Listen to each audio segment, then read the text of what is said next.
Hi friends, Ryan here with Ryan's Candles and Crafts, and welcome to Mojo's story.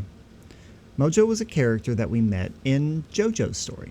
Now if you haven't had a chance to listen to that one yet, I'll link the playlist in the description down below, or you can click on the card in the upper right hand corner that pops up. I'm excited to bring you Mojo's story. Now don't worry, if you haven't heard Jojo's story, you'll still be able to follow along with this one too. This will be about how he's getting to live his dream in the regional championship in Pelican Beach City. We'll learn more about Mojo and his past, why dance is so important to him, and some of the obstacles that he will be faced with. He will be joined by some familiar characters from the previous story. Before we get started, go ahead and hit that subscribe button and notification bell to get notified on when we upload videos so you know when the next chapter comes out. Like and comment below. Let me know what you think of the story. If you're interested in getting involved with the story, click on the description down below and there's our Patreon offers that we have available to you. Or if you want to show your support in some other way for the channel, leave a tip in the PayPal link below. Now let's get started. Chapter 1. Mojo's journey begins. The path wound like a ribbon laid loosely over the hills. The sky above was clear and so blue it felt like a fresh splash of cool water.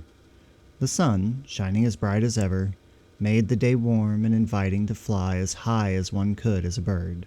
A breeze came, blowing softly along the grasslands, swaying the grass along the path as if it were following it along. On that long path walked a bird with bright blue plumage, the color of a summer lake. A breast set aflame with a sweep of yellow, and a tuft of head feathers that refused to lie flat, no matter how he smoothed them. He moved lightly and gracefully, just as a dancer did, which he loved to do. His name is Mojo. He had just parted from his friend Jojo after the adventures they had wrapped around a certain Sunrise Brew. Now he set his eyes on the road toward Pelican Beach City, where the regional dance championships were already stenciled in his mind like a poster. His name at the top, the crowd roaring, the gold medal catching light. Nationals after that. Why not? He was light on his feet. He was fast and strong and clever. He was Mojo. Gold, he said to the wind. We're taking gold. A formality, really. Right? Of course, right. He laughed. Ha ha! He stopped walking. The hillside made a natural stage. A small plateau of packed dirt with grass on three sides. The sky above, and the forest in front as the fourth. It would do. Mojo shook out his wings, shook his head until his feathers danced, bounced twice on the balls of his feet, tap tap, and slid into practice without needing any music but the rhythm he carried in his bones. 5, 6, he murmured. 7, I'm in heaven. Right step, left step, weight soft as breath. Wings rise, elbows first, then the sweep, feathers out. He set his center low, pelvis sinking, then snapped up tall. Wings up, spread wide. The tuft at the top of his head quivered with a small, cocky shake. Playful, teasing, a hint of mating call. He grinded. Then it happened. He lost his balance suddenly. He spun. He tried to keep it together, but it wouldn't happen. One foot caught the other, and down he went to the ground with a big thud. That was sloppy, he snapped. Unacceptable. He had a voice he used for the crowd. Bright, charming, easy. And a voice he used when he was alone, which was narrower and hungrier. The narrow voice turned on him now, harsh. What are you even doing? It said. Right step, left step, wings up, yes, yes, yes. But where's your head? You want to go to regionals with that? You trip on gravel. Golden boy with a golden medal doesn't get undone by a pebble. Mojo sucked in a breath through his beak, held it, then let it out with a shaky hiss. He tried again. Right step, left step, wings up, low, high, spread, hold the line, tuft shaken, smirk held, spin, 1. He clipped the turn, not badly, but he felt it. He broke the sequence, paced the small plateau, then stopped and pressed his heel to the palm of his breastbone. "Come on," he said softly. "You're the best." It was the sort of thing he had said 1,000 times. He believed it, mostly. But belief, he found, was like a kite. Majestic when the wind held steady, petulant when the gusts died. A thread of worry tugged at him, and with it a flicker of a memory. White coats like snowy birds. A hallway that smelled of antiseptic and ambition. The hum of machines. A stack of heavy textbooks that seemed to him less like ladders and more like walls. He had tried to climb those walls because his family had said the world they made at the top was a good one, a sure one. He had tried for his father, whose glasses always slid down a little his beak when he bent over a chart. For his mother, who mapped out schedules the way navigators map stars. For his sister, who could cite a solution at once. He had tried for them, and he had failed. No, not failed. He had chosen something else. He had sat in the lecture hall where the air was thick with the body heat of effort and felt his own pulse go drab. He had walked home under a sky that wanted to be danced in and heard the city murmuring steps under its breath. He had looked in the mirror and seen that whenever he talked about procedure, his eyes fogged, and whenever he talked about movement, they caught light. He had told his parents this, and their faces had closed like books. "Who needs another dancer?" his father had asked unkindly. "We have so many already. Who needs more feathers on a stage when the world needs more healers?" Mojo had said. "I do," and felt both smaller and truer for it. He shook his head now, dislodging the memory. "They'll understand when I win," he said to the road. "They'll see me on the stage, and they'll say, well, they'll say they were wrong." He imagined the call afterward, the awkwardness, the way his father's silence might lift. He imagined his mother fussing over the medal, shining it with the corner of a dishcloth while laughing at herself for the silliness. He imagined his sister tilting her head and admitting that perhaps there were more ways to fix what ailed a heart than she had previously concealed. "Gold," he said again. He reset. "One more time." He rolled his shoulders, loosened his neck. "Right step, left." He stopped himself. "No, make it musical. Make it a sentence, not a list." This time, he landed the final beat as if he were on the stage at Nationals. He smiled, but the smile was small. There was nothing quite as ruthless as part of him that counted the difference between 10 and 10.5 out of 10. He bowed to the invisible judges, swept an invisible audience with his gaze, drank in their invisible adoration, and still a voice in him said, "Better, but not enough." His chest ached a little with the effort of trying to be both cast and crew, star, choreographer, critic, whole theater in one bird. He wasn't always proud of how hard he was on himself, but pressure had a way of feeling like love if you raised yourself with it long enough. He sighed, folded his wings against his sides, and looked down the path. The forest on the horizon seemed closer now, as if it were walking toward him at the same pace he was walking toward it. "Time for a break," he announced.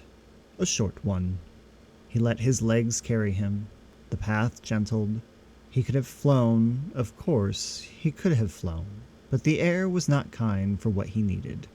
The ground kept him planted, and planted he needed to be in order to practice his feet. He rehearsed mentally, another kind of practice, quieter.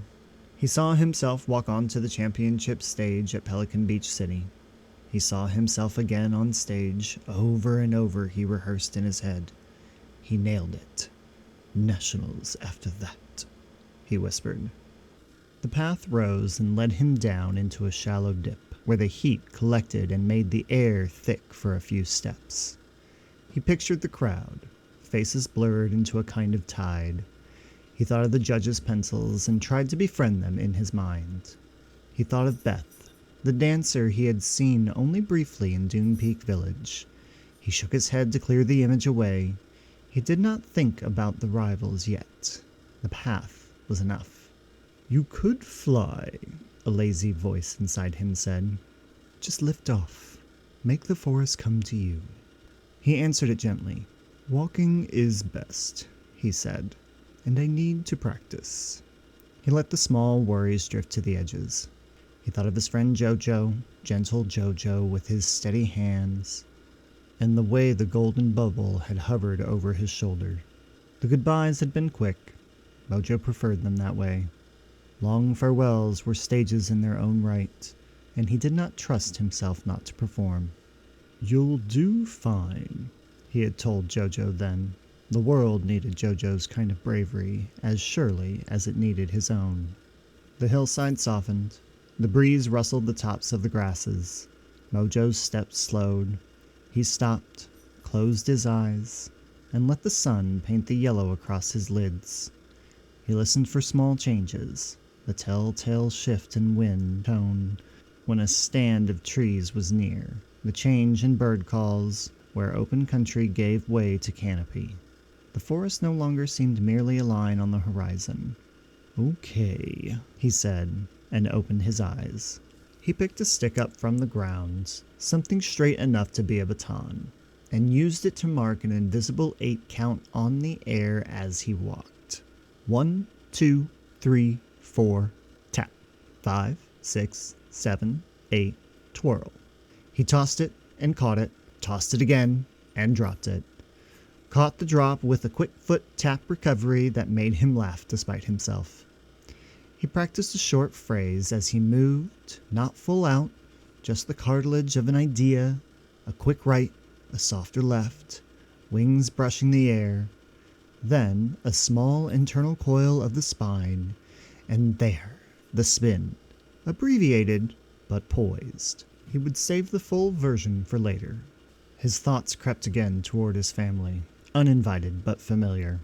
He imagined the look on his father's face when he explained that choreography was technique and anatomy and mathematics all at once, that it demanded the same discipline, the same mapping of systems.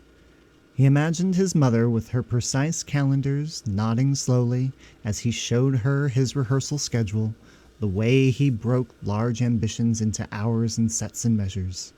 He also imagined his sister's sharp eyes, how she would say, "Show me," and he would show her. "What good is dance for?" his father had asked, not to be cruel, but because he had never asked the question of himself. Mojo had not had the right words at the time. "Watch me," he whispered now to an audience made of the sky. "I'll show you." His stomach pinched. He realized he had not eaten since morning. He fished a small parcel from the satchel slung across his back. A heel of bread, a few nuts, and a slice of fig cake wrapped in paper. He ate leaning against a weathered fence post, its color gray as clouds. The sweetness of the fig made his eyes close again involuntarily. When he started walking again, the forest really did feel closer. He saw where the path began its gentle argument with the trees, where sunlight turned to latticework in the leaves. The breeze came out to meet him, trailing a pine needle incense. He tried to forget the pressure. He did not entirely succeed. It came to him as a shape, a heavy one, a large round stone. The stone said, "Nationals." The stone said, "Prove it." The stone said, "Do not fail again." He adjusted his gait until his steps set the stone rocking. He breathed into it, let the breath make a small cave around it. He had learned this trick by himself. The path tipped him forward into the shade that began as brushwork and deepened. The world cooled, the smells changed, the sun no longer ruled. He felt the skin along his shoulders prickle, not with fear, just with alertness. Forests are their own kind of audiences. They listen when you step in, and Mojo, born showman, felt the pressure of that attention. He rolled his ankles, loosened his knees, checked that the small stone that had once undid him was not hiding again in the next step. He softened his gaze so he could catch motion at the edges. "Just a walk," he told himself. "Just a little practice, then a nap under a friendly tree. Tomorrow, the road, the city, the stage." The breeze answered with a small conspiratorial hush through the needles. And then, because the world is generous to those who pay attention, there it was again, the feeling like a drumbeat faint under the dirt. Mojo paused. He smiled into the cool green light. "All right," he said softly, as if he were negotiating with destiny. "But not now. Now we rest." He found a low branch that cradled his back perfectly. He tipped his head until his tuft gave up and lollied. He let his thoughts slide, not into sleep, not yet, but into the easy drift that lets you hear and feel what is going on around you, but you are still in a state of sleep. On the other side of the trees, the path continued. Beyond that, the city flared in his imagination.